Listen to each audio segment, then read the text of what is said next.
The studio lights burned hot, cameras capturing every twitch of muscle, every flicker of emotion. The audience leaned forward, already sensing something volatile in the air. Then it happened. Rachel Maddow's voice, sharp and strained, broke through the silence in a scream that no one had expected. It wasn't a polished rebuttal, nor the measured cadence of a seasoned broadcaster. It was raw, jagged, almost desperate. The room froze, and for a breathless moment, it seemed as though the scream itself had shattered the boundaries between journalist and spectacle. Across the table, Jasmine Crockett didn't flinch. Her face remained composed, eyes steady, posture unshaken. The contrast was magnetic. Maddow's eruption on one side, Crockett's calm defiance on the other.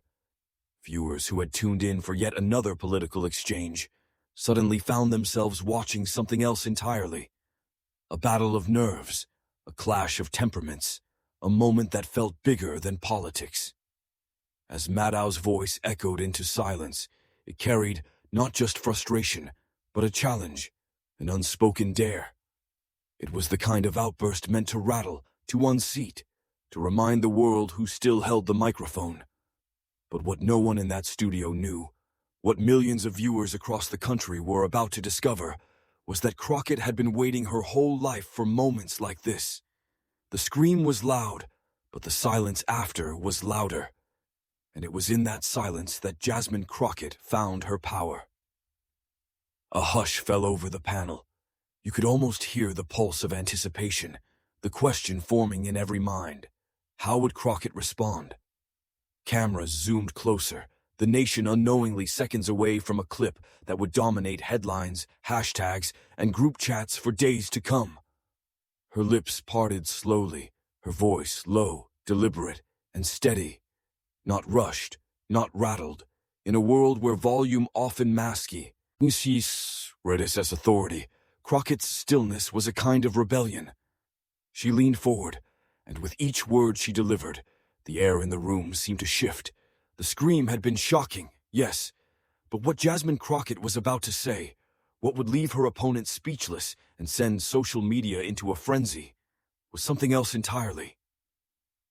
Because sometimes the loudest sound in the room isn't a scream at all. It's the clapback that follows. For years, Rachel Maddow had been more than just a television host. She was a towering figure in progressive media, a sharp-witted commentator who shaped conversations and commanded attention in every household that tuned into her nightly broadcast. To her loyal audience, she was the voice of reason, the guide through chaos, the interpreter of an ever-confusing political world. When Maddow spoke, millions listened. Her reputation wasn't merely built on eloquence, but on authority. The authority of someone who had long mastered the art of controlling the narrative. But authority, once cemented, can grow brittle. In the shifting landscape of American politics, a new generation had begun to demand more than polished monologues and carefully crafted talking points. They wanted fire, they wanted rawness, and above all, they wanted authenticity. This is where Jasmine Crockett entered the picture.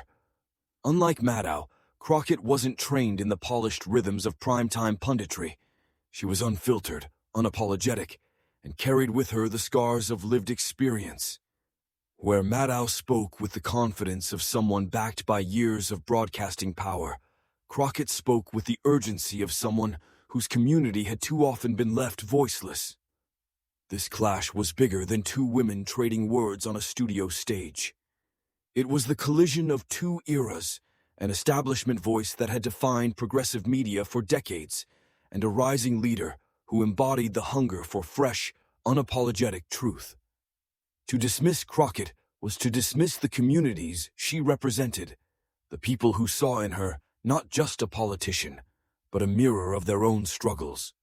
To overpower Maddow, meanwhile, meant shaking the foundations of credibility for a network that had long prided itself on being the progressive counterweight to conservative firebrands. In the tension between Maddow's scream and Crockett's composure lay the stakes of America's media and political moment. If Maddow prevailed, it would be seen as a reinforcement of establishment gatekeeping, that even within progressive circles, power ultimately bowed to familiar faces and familiar tones.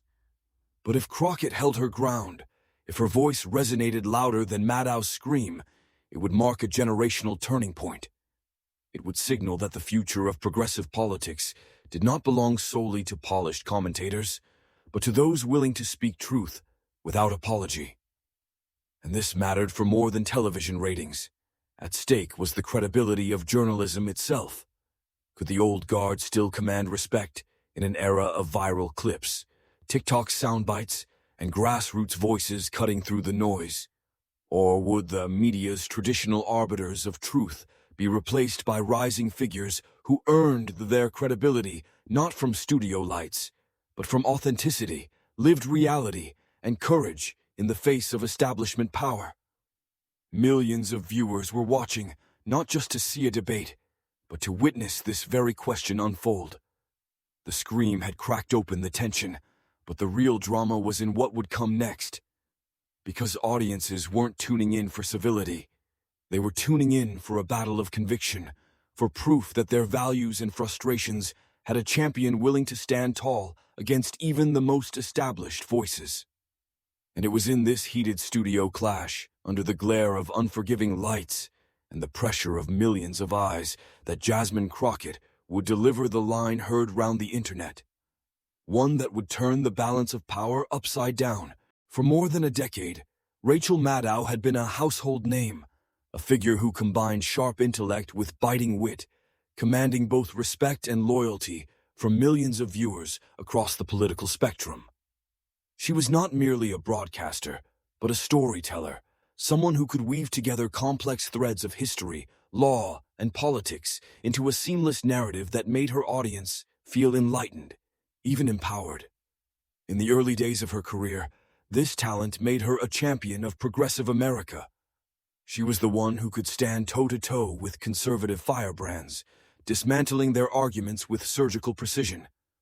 Maddow was seen as the hero who gave voice to the anxieties of a nation battered by lies and disinformation. Night after night, she delivered not just facts, but moral clarity. Her show wasn't simply about reporting news. It was about framing the battle between truth and deception, between integrity and corruption. To progressives searching for reassurance in a chaotic political climate, Maddow was their steady voice. She represented dignity wrapped in intelligence, the cool calm of reason in the face of madness. But time has a way of reshaping reputations. As Maddow's influence grew, so too did her critics. What once felt like confidence began, for some, to resemble arrogance. Her sharp delivery, once celebrated as fearless, was now painted by detractors as elitist. They argued she had become part of the very establishment she once critiqued, another gatekeeper of the progressive narrative, unwilling to cede space to new voices rising from the grassroots. Her passion, the same passion that had propelled her to fame, occasionally spilled over into visible frustration.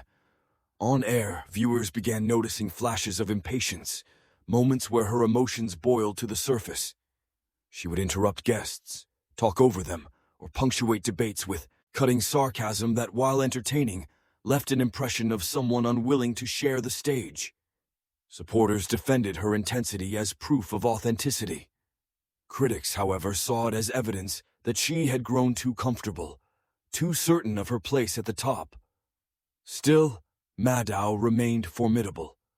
Few could match her command of detail, her ability to construct arguments that left opponents cornered and fumbling.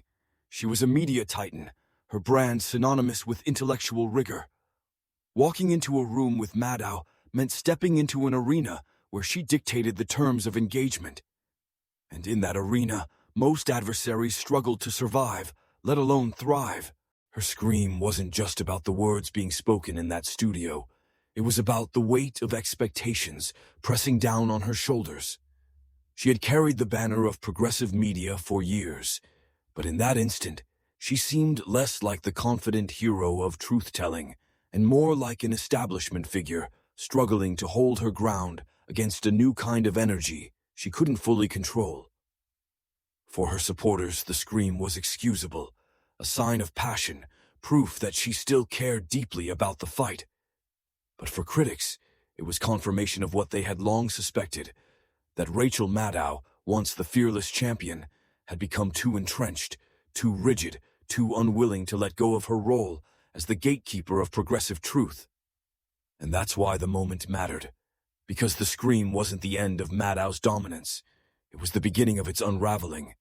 It signaled that even the most formidable voices in media were not immune to the rising tide of authenticity sweeping across American politics.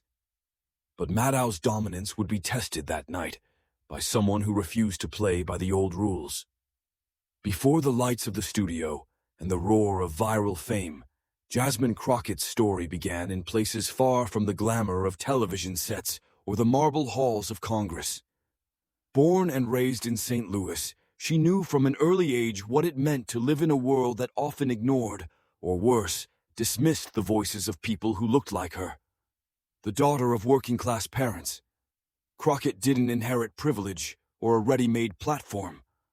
What she inherited instead was grit, the kind forged in communities where survival meant standing up for yourself, where injustice wasn't an abstract idea but a daily reality. Her first weapon was her education. Determined to carve out a future, she pursued law not because it promised prestige, but because it offered her a way to fight back. As a civil rights attorney, she stood on the front lines of battles that most people only read about in the paper. She defended the powerless against systems designed to silence them. In courtrooms where every glance and every whisper carried the weight of judgment, Crockett learned to sharpen her words into blades, cutting through condescension, dismantling lies, and demanding dignity for clients who had been told they didn't matter. But what set her apart was not just her skill, it was her style. Jasmine Crockett was never one to soften her edges or dilute her truth to make others comfortable. She was fiery, outspoken, unapologetic. Critics called her brash. Supporters called her fearless. To the people she defended, she was something else entirely, a lifeline, proof that someone was willing to step into the arena on their behalf, no matter the cost. Her transition into politics felt almost inevitable. Communities that had watched her fight in court wanted her to fight on a larger stage. When she ran for office, she didn't run as a polished insider with carefully curated talking points. She ran as herself, a woman who knew the weight of discrimination, who had walked alongside those pushed to the margins, who refused to trade authenticity for approval. And people responded. They didn't just vote for her, they believed in her. In Congress, Crockett quickly established herself as more than just another freshman lawmaker. She was a voice unwilling to blend into the background. She called out hypocrisy wherever she saw it, sparring with opponents and even, at times, challenging allies who she believed weren't doing enough. The same qualities that made her formidable in the courtroom now made her magnetic in the chamber. She was bold enough to speak truth to power and grounded enough to remind her audience who she was speaking for. What made Crockett resonate was not simply her defiance, but her relatability. She didn't present herself as untouchable, as some politicians do. Instead, she wore her resilience like a badge. She spoke openly about the struggles of working-class families, about systemic inequities, about the lived realities of people whose names never made headlines. For those who had grown weary of seeing leaders who seemed detached from their daily lives, Crockett was a breath of fresh air. She wasn't there to impress the establishment, she was there to hold it accountable. This unapologetic authenticity made her both admired and attacked. Critics bristled at her refusal to conform to the old decorum, labeling her confrontational or disrespectful. But for her supporters, that was exactly the point. Crockett didn't come to Washington to play by the rules written by those who had excluded her community for generations. She came to rewrite them. She came to embody the idea that representation was not just about who sits in the seat, but about who has the courage to speak truth while sitting there. And so, when she found herself across from Rachel Maddow in that studio, Crockett carried more than her own voice. She carried the voices of those who had been ignored, dismissed, or patronized by the establishment. She carried the weight of a generation, demanding that authenticity matter more than polish, that courage matter more than credentials. In that moment, Maddow wasn't just another host. She was the living embodiment of a media establishment that had long dictated the terms of progressive discourse. But Crockett had faced far worse than raised voices in a brightly lit studio. She had faced systemic barriers designed to break her spirit, and she had refused to bend. She had endured the kind of battles that left scars, and those scars had become her armor. So, when Maddow's scream split the air, Crockett didn't tremble. She didn't rush. She didn't give her opponent the satisfaction of a reaction born from fear. Instead, she sat in the silence that followed, calm, steady, unyielding. For Jasmine Crockett, this wasn't just another debate. It was destiny meeting preparation, authenticity meeting power. And so, when the confrontation with Maddow came, Crockett didn't flinch. Instead, she unleashed a moment that would echo far beyond that studio. The cameras were rolling, the studio humming with that familiar tension that comes when powerful voices collide. From the very beginning of their exchange, it was clear this wouldn't be a polite back and forth. Rachel Maddow leaned into her reputation as the veteran, seizing every opportunity to set the rhythm of the conversation. She interrupted, redirected, framed the questions with the certainty of someone used to controlling the narrative. Her voice carried authority, the kind that had guided audiences through years of political storms. But Jasmine Crockett wasn't there to be guided. She wasn't a guest playing along with the script of a seasoned broadcaster. Every time Maddow cut in, Crockett pushed back, measured, calm, unwilling to yield ground. She didn't match Maddow's volume, but her stillness carried its own kind of power. Viewers watching could sense it.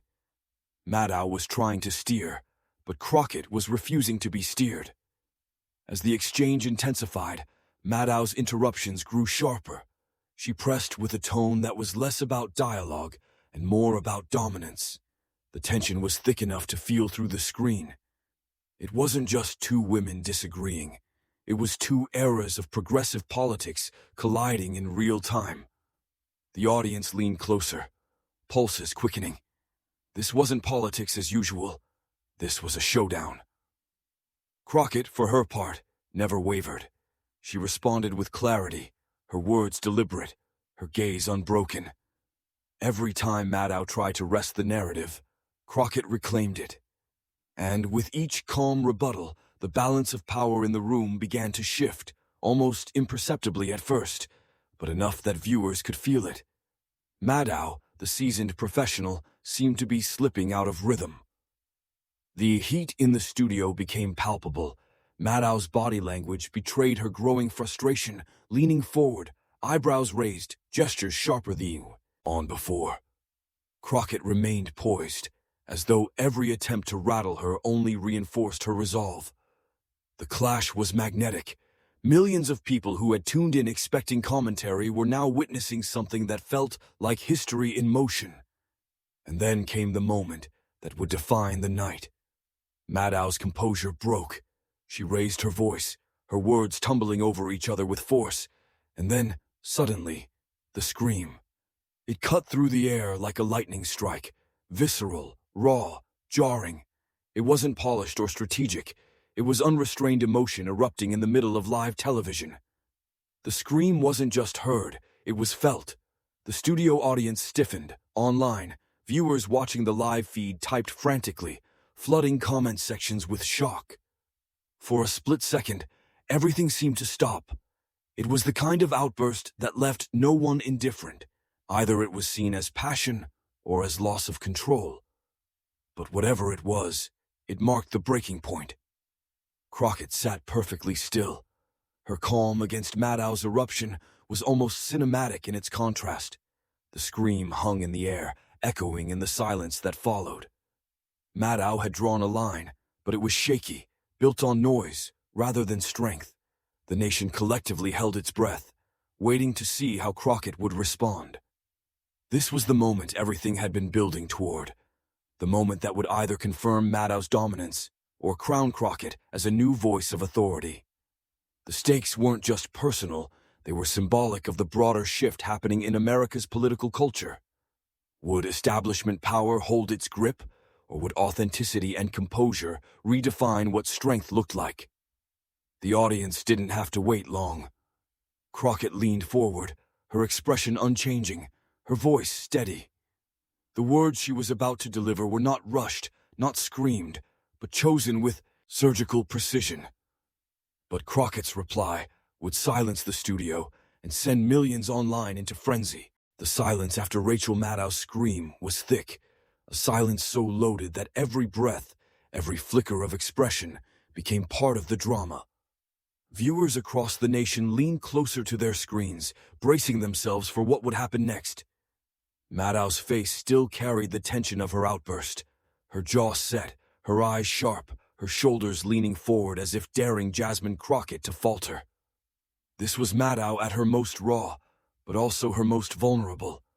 And opposite her sat Crockett, perfectly still, almost statuesque, her calmness amplifying the chaos Maddow had just unleashed. Crockett didn't rush to fill the silence. She let it hang. Seconds ticked by like thunderclaps. The pause itself was a statement. She would not be dragged into Maddow's storm. She adjusted her posture slightly, leaned just enough toward the microphone to signal readiness, and fixed Maddow with a steady gaze. The contrast was striking. Where Maddow had erupted, Crockett was controlled, almost serene. Her voice, when it came, was low and deliberate, the kind of tone that forces an audience to lean in. "You know," she began, her words measured, "a scream doesn't make you right. It just makes you loud." Gasps rippled across the studio. The bluntness, the precision, it landed like the first strike in a fight. Crockett paused, letting the weight of her words sink in, her eyes never leaving Maddow's face. The silence after the line wasn't empty. It was charged. Maddow shifted in her chair, her fingers twitching slightly, but she didn't interrupt. For once, she couldn't. Crockett continued, her tone sharpening but never rising in volume. "I didn't come here to compete on who can shout the loudest. I came here to speak for the people who don't get microphones handed to them. The people who can't afford to scream, but who still deserve to be heard." Her words cut with the precision of a blow, honed over years of courtroom battles and political fights. The audience murmured, a mix of awe and disbelief. Maddow, the veteran, had dominated countless debates, but here she was, being disarmed not by another scream, but by composure that felt unshakable. Crockett leaned back slightly, tilting her head, her expression unreadable, yet commanding. "I know you've built a career on being the one who explains everything to America," she said, her voice tinged with challenge. "But America doesn't just need explanations. It needs representation. It needs someone who isn't afraid to say the truth without dressing it up, without turning it into a performance." The words stung because they went beyond Maddow. They cut at the perception of the media establishment itself, polished, practiced, insulated from the grit of lived experience. Maddow opened her mouth as if to interject, but Crockett pressed on, her cadence tightening like the rising tempo of a symphony. "See, the truth doesn't need to scream to be heard. It doesn't need theatrics to survive. The truth is strong enough on its own. And the people I represent, they know the difference between noise and substance. They know when someone's trying to drown them out. And they're tired of being silenced." A wave of applause broke out in the studio, faint at first, but quickly growing. Maddow shifted again, her confidence visibly rattled, her eyes narrowing as though searching for a foothold to recover. But Crockett wasn't done. She leaned in again, this time her tone firm, rising not in volume, but in conviction. "When you scream at me, you're not just screaming at Jasmine Crockett. You're screaming at every young black woman who dares to raise her voice. You're screaming at every working-class family who refuses to stay quiet in the face of injustice. You're screaming at a generation that isn't asking for permission any more. Her presence on that stage reminded people that authority does not come from decibels, from airtime, or from the weight of institutions behind you. Authority, in its truest form, comes from lived experience, from resilience, from the willingness to carry voices that others have long ignored. Crockett embodied that, and in doing so, she offered not just a rebuttal to Maddow, but a vision of leadership that feels both urgent and timeless. What makes a leader unforgettable is not how loudly they shout in the moment of conflict, but how deeply their words echo after the sound fades. And Crockett's echo was undeniable. Across social media, people repeated her line like scripture, pairing it with hashtags, memes, and rallying cries. But beneath the humor and the virality was something more serious, a collective recognition that the balance of power is shifting. The days when elitism could masquerade as truth are dwindling. The stage now belongs to those who can hold steady when others lose control, to those who carry not just talking points, but lived reality. This is why her moment mattered, because in Crockett, audiences saw not just a politician, not just a congresswoman, but a new archetype of leadership, one that is unapologetically rooted in identity, fearless in confrontation, and yet dignified enough to let composure itself become a weapon. The lesson was clear, and it rippled outward far beyond that studio. You do not have to match fury with fury. You do not have to scream to be heard. Sometimes, the strongest statement is made with restraint, with clarity, with the unbreakable calm of someone who knows exactly who they are.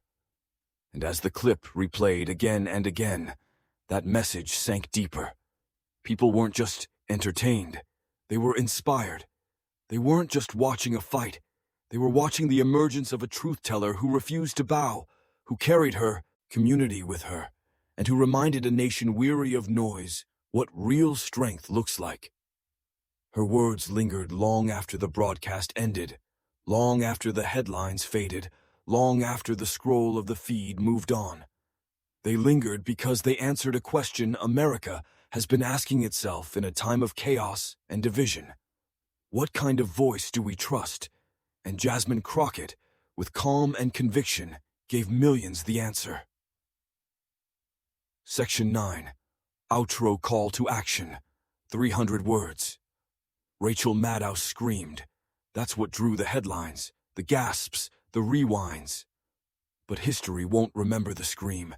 It will remember the silence that followed, the composure, the clarity, the way Jasmine Crockett, unshaken and unwavering, transformed a heated moment into a lesson for the nation. Maddow's voice cracked, but Crockett's calm destroyed her. This wasn't just a viral clip. It was a blueprint, a reminder that in an era of noise and chaos, what cuts through is not the highest volume, but the deepest truth. And Crockett's truth, rooted in justice, resilience, and the courage to stand tall, rang louder than any scream could ever reach. But here's the thing. Moments like this only matter if they live beyond the feed, if they don't fade into tomorrow's scroll, but instead fuel something bigger. That's where you come in. Because if you believe in voices like Crockett's, voices that speak truth without fear, voices that reflect the communities too often left in the shadows, then you can't just watch. You have to carry it forward, share it, talk about it, stand behind it. Subscribe, stay connected. Be part of the movement that amplifies authenticity over elitism, dignity over arrogance, calm over chaos. Because every clip, every story, every voice we elevate becomes another crack in the old order, a step toward the future we're building together. Rachel Maddow screamed, Jasmine Crockett doit Dean flinch, and the world took notice. Now it's your turn. Don't just remember the moment. Multiply it, spread it. Let it echo in the conversations that matter most. She let the silence linger once more, her eyes scanning the studio audience before settling back on Maddow.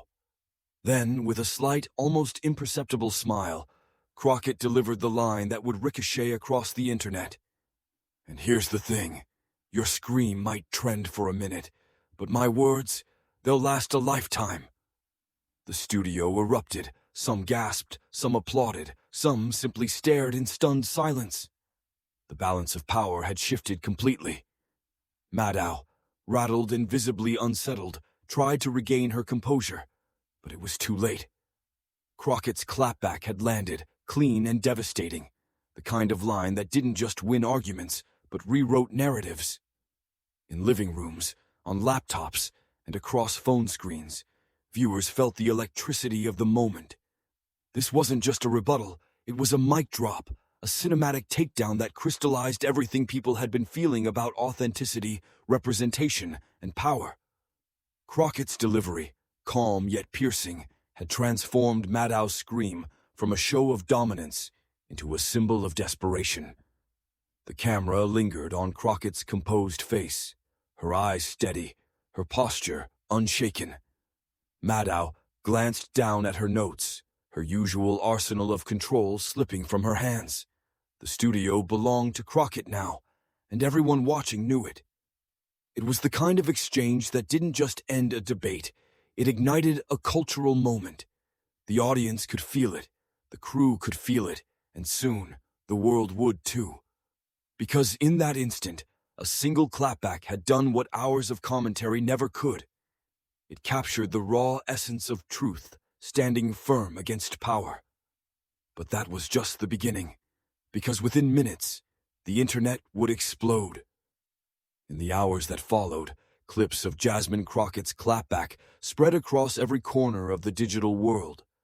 Headlines screamed about the exchange, but what people remembered most wasn't Rachel Maddow's outburst.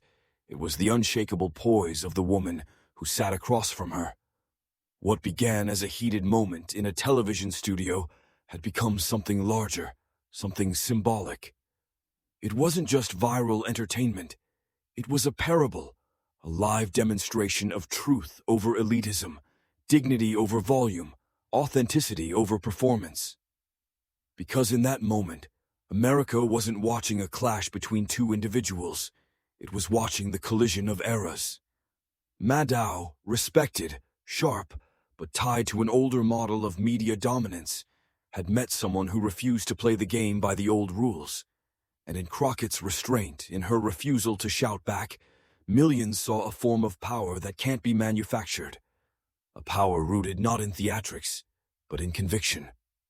For so long, politics and media have taught people that to be heard, you have to scream louder, interrupt faster, dominate more ruthlessly. But Crockett's response carved a new path. She didn't fight noise with noise. She didn't let her opponent define the terms of the battle. Instead, she anchored herself in something deeper. She stood in her truth, and the contrast was undeniable. And this is why the clip resonated far beyond a single news cycle. Immigrants saw themselves in her refusal to be shouted down. Young activists saw a model of courage that didn't require mimicking the aggression of those in power.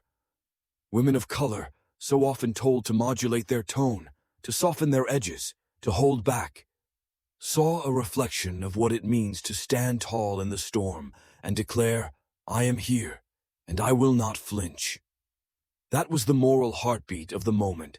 It wasn't simply that Maddow screamed and Crockett clapped back. It was that Crockett's words crystallized a truth long felt, but rarely voiced so boldly. Sometimes, the loudest voice in the room isn't the strongest, it's the calmest.